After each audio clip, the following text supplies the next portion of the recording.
Hello and welcome back to JEE nerds. तो 4, 5 और 6 अप्रैल के शिफ्ट सारे कंक्लूड हो चुके हैं और अब तुम्हारा एक दिन का गैप के बाद 8 और 9 तारीख को बचे हुए शिफ्ट्स हैं।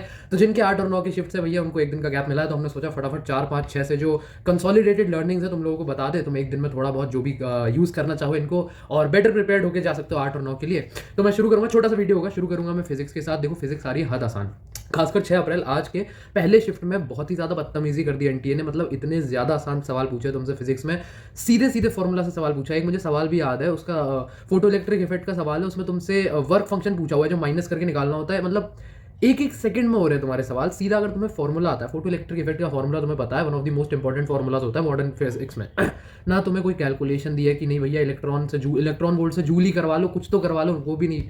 2.48 था और 0.5 तुम्हें वो दिया था, माइनस करके 1.98 तुम्हें आंसर बताना था। इतने फर्जी क्वेश्चन आ रहे हैं फिजिक्स में, तो फिजिक्स से तुम्हें नंबर खींचने हैं।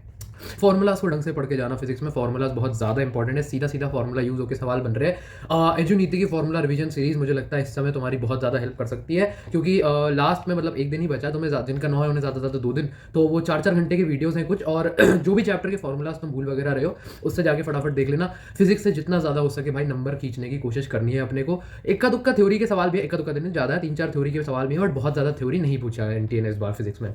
बात कर लेते हैं अपन केमिस्ट्री की।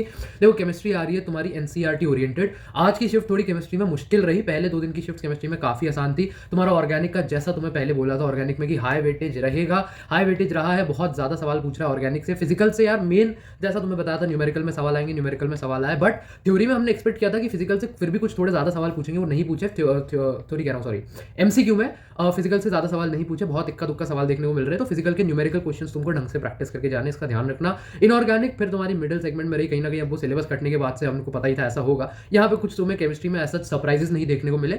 ऑर्गेनिक पर जितनी अभी पकड़ बना सकते हो इस 1-2 दिन में रिवीजन कर सकते हो, उस पर थोड़ा ध्यान दे लो। बाकी केमिस्ट्री जैसा सोचा था तुम्हारा बिल्कुल वैसा ही आ रहा है।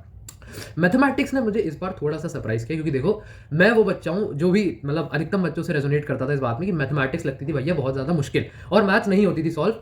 इस बार का पेपर मैंने जेईई मेंस का देखा, मैथ्स का पेपर सॉल्वेबल आ रहा है यार, क्वेश्चंस मुश्किल नहीं है। मतलब ये समझ लो कि पहले अगर एक एवरेज बच्चे से 8 से 10 सवाल सॉल्व होते थे, तो अब वो एवरेज बच्चा भी 15-16 सवाल सॉल्व कर सकता है 25 में से, प्रोवाइडेड तुम्हारे पास टाइम बचाओ। तो तुम्हें क्या करना है, फिजिक्स आसान आ रही है, फॉर्मूला बेस्ड आ रही है, तो तुम उससे टाइम निकालोगे। केमिस्ट्री जो इनऑर्गेनिक वगैरह के सवाल है उनमें टाइम बचाओगे, उस टाइम को तुम यूटिलाइज करोगे मैथमेटिक्स में। ये पेपर डे की स्ट्रैटेजी बता रहा हूँ। मैथमेटिक्स के लिए कम से कम 1.5 घंटा बचा के रखना। हम तो अपने जो शॉर्ट्स में रिव्यूज डाल रहे थे उसमें 80 से 90 मिनट मैंने कहा है, बट मैं कहूँगा तुम 100 मिनट तक भी बचा सकते हो तो बहुत बढ़िया है। थोड़ा सा इम्प्रैक्टिकल है आई नो, बट फिजिक्स से टाइम निकालने की कोशिश करो। हाँ ये मत करना यार कि फिजिक्स में हबड़ तबड़ में तुम सिली मिस्टेक्स कर दो, क्योंकि फिजिक्स में नंबर गवाना बहुत ज्यादा दुखेगा भाई, बहुत इजीली नंबर मिल सकते हैं तुम्हें फिजिक्स में।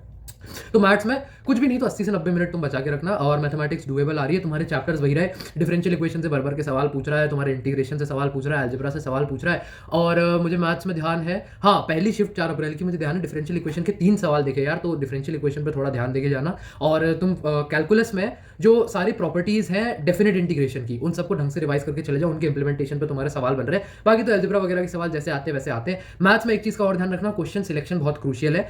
कुछ जो सवाल है ना मैथ्स में 5-6 सवाल वो बहुत डिफिकल्ट भी देखे मैंने, तो उनमें फंस के वो जो 15 डुएबल सवाल है वो खराब मत करना, ठीक है, इस बात का ध्यान रखना। बाकी तुम्हारा फिजिक्स केमिस्ट्री मैथ तीनों का रिव्यू ये है। जिनका भी पेपर 8-9 अप्रैल को है भाई तुमको very very very all the best. और जिनके पेपर हो चुके हैं वो लोग अब आगे वीआईटी ट्रिपल बिटसाट वगैरह एम करो तो वो, नहीं तो जेईई एडवांस ऑफकोर्स एम कर रहे हो, तो उसके लिए अपन लोग आगे काम करें, तो वो वीडियोस भी तुम लोगों के पास कुछ दिन में होंगी।